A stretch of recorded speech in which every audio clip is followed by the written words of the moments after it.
My girlfriend texted, "At my ex's place tonight. Deal with it." I replied, "Okay." Then I packed her things and left them outside his apartment door. Her key didn't work when she tried coming home the next morning. I, 28 male, still can't believe I'm typing this out. Been sitting here for an hour just staring at my laptop. Guess I need to get it off my chest. Wednesday night, around 8 p.m. I'm on the couch watching the game when my phone buzzes. Text from my girlfriend Cassie, 26. We've been together almost 3 years, living together for the last 18 months in my apartment. Cassie, at Nate's tonight. Deal with it. That's it. No explanation, no context. Nate is her ex from college. The one she swears is just a friend now whenever his name pops up in her stories. I read it 3 times. My first instinct was to blow up her phone, demand explanations. Then something just clicked. The casual disrespect, the deal with it. Like I'm some doormat she can walk over. Me, okay, put the phone down, turned off the game, and got to work. See, Cassie moved into my apartment. My name on the lease, my furniture, my everything. She contributed to groceries and utilities, sure, but this was always my place that I let her share. Important detail for later. Spent the next 3 hours methodically packing her stuff. Clothes, makeup, that collection of succulents she was always fussing over, her books, everything. Used the good boxes from my recent Amazon orders, even bubble-wrapped the fragile stuff. I'm not a monster, just done. The kicker? I knew where Nate lived. Cassie had me drop her off there once for some group study session a few months back. Apartment complex about 20 minutes away. Loaded everything into my truck. 3 trips to get it all. By midnight, I'd stacked every single one of her possessions neatly outside Nate's apartment door. Even left a note on top. "Since you're staying there anyway, Jake." Drove home, changed the locks, had been meaning to upgrade to the smart locks anyway, perfect timing. Went to bed. The next morning was interesting. 7:23 a.m., pounding on my door. Look through the peephole, it's Cassie, looking disheveled and furious. "Jake, open the door. My key doesn't work." I crack the door, keeping the chain on. Me? Morning. "Cassie, what did you do to the locks?" Me, "Upgraded them. Only residents get keys." "I am a resident. Let me in."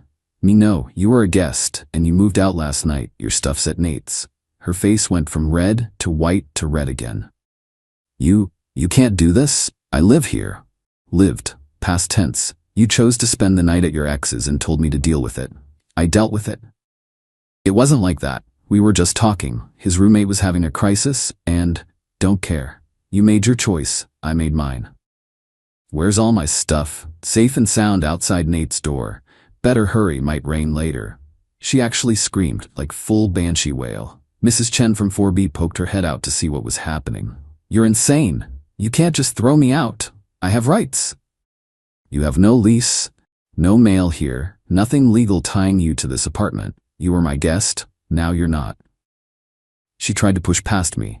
I closed the door. She pounded on it for another 5 minutes, threatening to call the cops, her dad, a lawyer. I put on headphones and made breakfast. Eventually the pounding stopped. Figured that was the end of it. Nope. Update 1. Hoo boy. The entitlement is off the charts. So Thursday, the morning she couldn't get in, was just the beginning. After she left my hallway, apparently she called an Uber to Nate's place. Found all her stuff outside his door. Most of it still there, but some had been borrowed by neighbors. Shocking, leaving valuables in an apartment hallway. Her plants were dead from being in the cold overnight. Here's where it gets good. Nate apparently had his actual girlfriend over. Yeah, the crisis was his roommate's, but Nate failed to mention he's been dating someone named Helena for 4 months. Cassie showing up with all her earthly possessions did not go over well. But does Cassie take responsibility? Accept that her choices led here? Of course not. Friday afternoon, I'm at work when security calls up. There's a delivery for me in the lobby that requires my signature. Suspicious, I head down. It's Cassie. With her dad, Roger. Security wouldn't let them up without my permission. Bless you, Derek, the security guard. Roger starts in immediately. "Roger, Jake, what's this nonsense about you making my daughter homeless?" Me, "I didn't make anyone homeless. I ended a relationship after she spent the night at her ex's." She explained that. "It was innocent. You overreacted.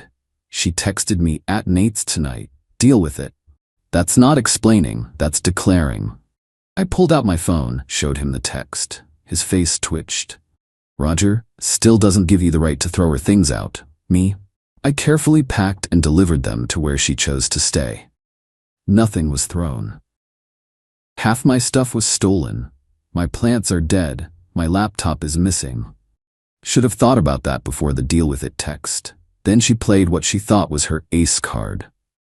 I want the $1,200 I gave you for rent this month, since you're kicking me out. You gave me $600 for your half of August rent. It's August 28th. You got 28 days of residence. No refunds for breaking up via disrespect. This is illegal eviction. We'll sue. Please do. I'd love to show a judge the text where she announced she was staying elsewhere. My response, and proof she was never on the lease.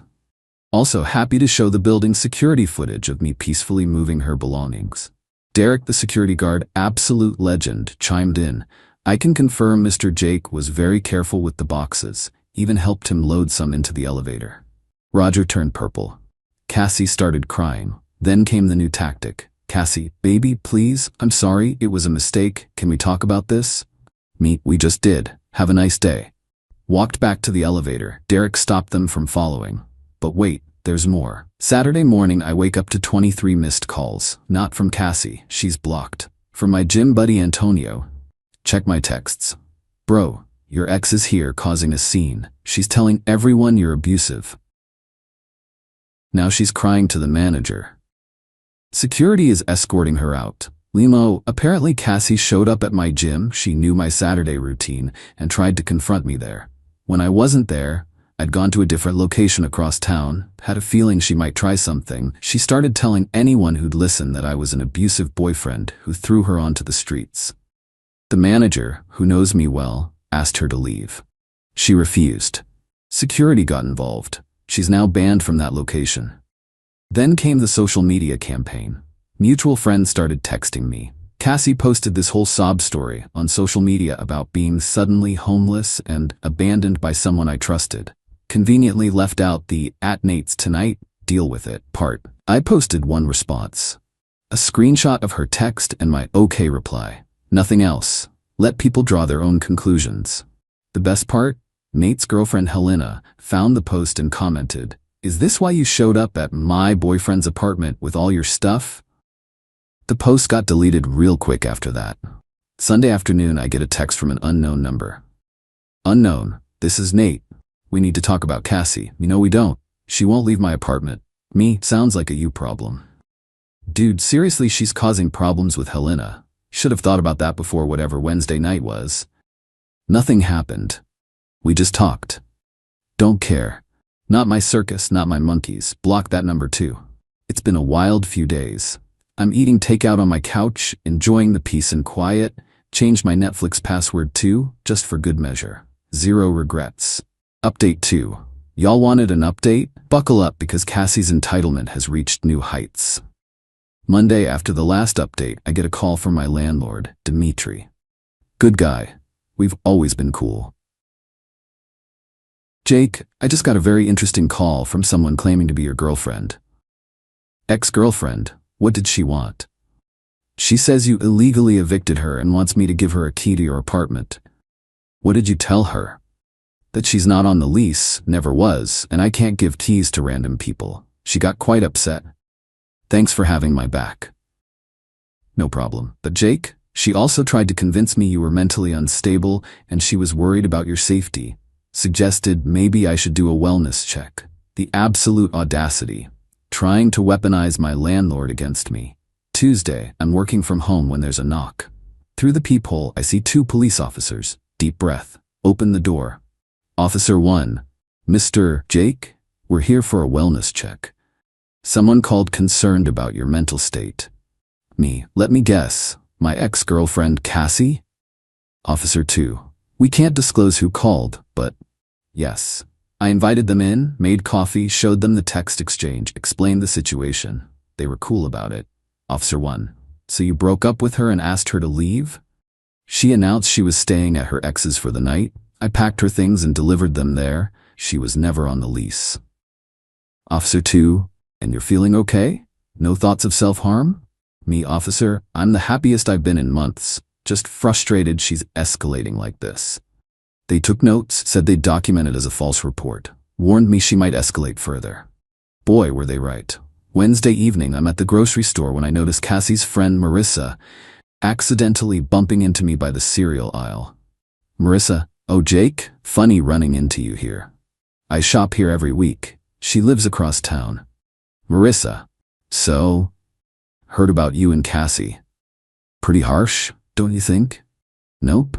She's staying on my couch now. Nate kicked her out. She's really struggling. Okay. Don't you care at all? 3 years together and you just throw her away? She threw us away with a 2-sentence text. I just took out the trash. Wow, she said you'd become cold. Guess she was right. Grocery shopping here done? Bye, Marissa.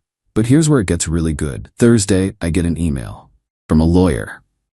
An actual, legitimate lawyer's office. My stomach drops for a second until I read it. It's a cease and desist letter from Nate's lawyer, telling Cassie to stop harassing him and Helena, stop showing up at his apartment, and stop spreading false information about their relationship. How do I know this? Because Cassie, in her infinite wisdom, CC'd me on her reply where she went off on this lawyer claiming I manipulated the situation and that Nate owed her support during this difficult time. The lawyer's response, also CC'd to me, was beautiful. Miss Cassie, you were not invited to stay at my client's residence. Your ex-boyfriend's decision to deliver your belongings there does not create any obligation on my client's part. Continued contact will result in a restraining order. Additionally, copying third parties on legal correspondence is inappropriate and unprofessional. I laughed so hard I nearly choked on my coffee. Friday rolls around. I'm thinking things are finally dying down. Wrong. I get a notification from my credit monitoring app. Someone tried to apply for a credit card using my SSN.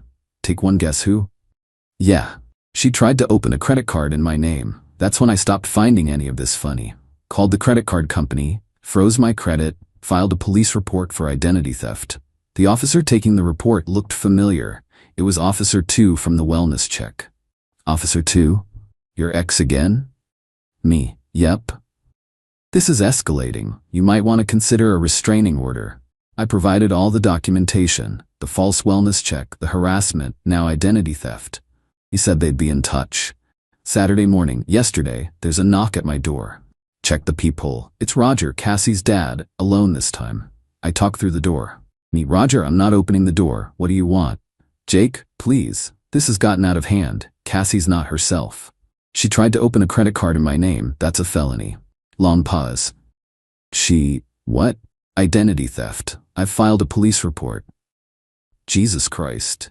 Jake, I had no idea. She said you were being unreasonable, but this... Me, Roger, I need you to leave. Tell Cassie any further contact needs to go through lawyers. I understand. I'm sorry, Jake. I'll talk to her. He left. Seemed genuinely shocked about the identity theft.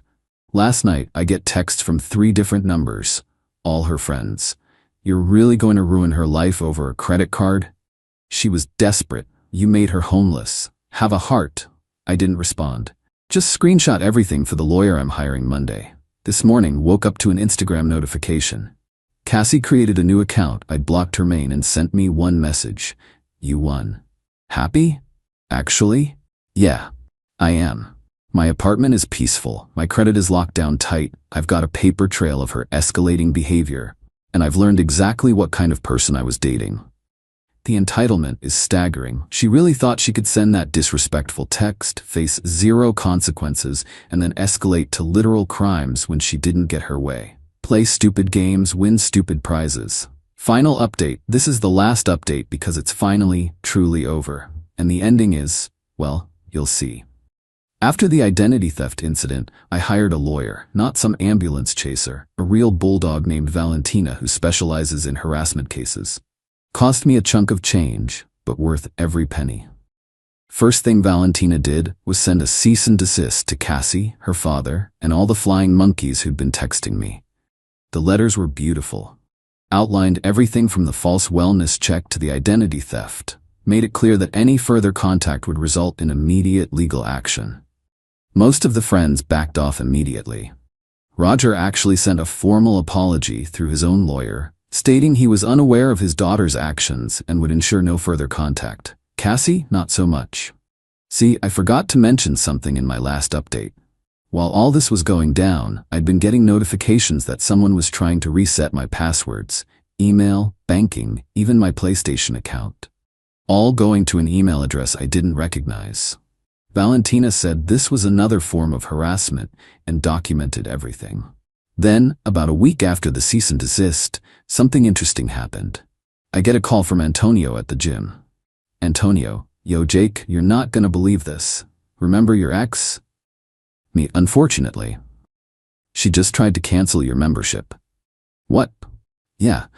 Came in claiming to be your wife, said you were in the hospital and needed to cancel all your subscriptions. Manager didn't buy it, asked for ID and proof of marriage. She stormed out. I added it to the pile for Valentina. But here's where karma really kicked in. Remember Marissa, Cassie's friend whose couch she was crashing on? Well, I get a text from a number I didn't recognize. Unknown. Jake, this is Helena, Nate's girlfriend. Can we talk?